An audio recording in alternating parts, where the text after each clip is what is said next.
And welcome again. We have another situation in which capacitors with capacity C1 equals 3 microfarad and C2 equals 1 microfarad are connected in series. That's fine.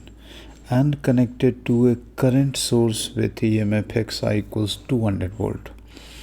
How much heat will be released when a capacitor of a smaller capacity, that is C2, breaks down? Well, this is the problem. So we are again going to use the law of conservation of energy, that is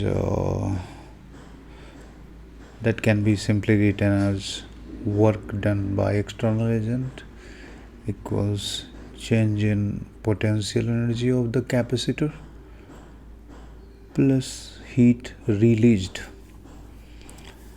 And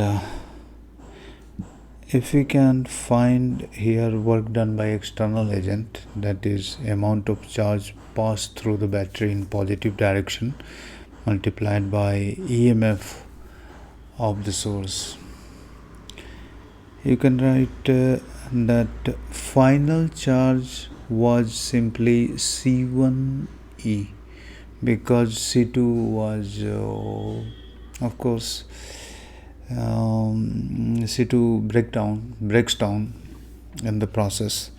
So final charge that passed through the circuit is C1E simply, and initially they were both charged, so the initial charge on the system was C1 C2 divided by C1 plus C2 multiplied by E, and we need to multiply by E once again.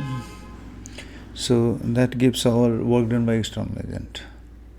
And now we would like to write it as in this equation as C1E square minus C1 C2 by C1 plus C2 E square. That is the left hand side of ours, and right hand side is final potential energy. C2 is gone, only C1 is left, so final potential energy will become half C1E square. And initial potential energy when both are connected in series can be written as half C1 C2 by C1 plus C2 E square, and plus Q. That gives us the released heat, the amount of heat released Q.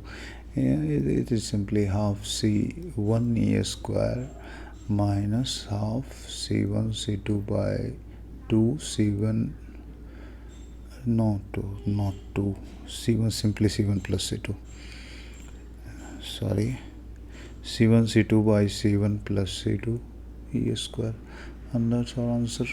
It's solved again. Thank you very much.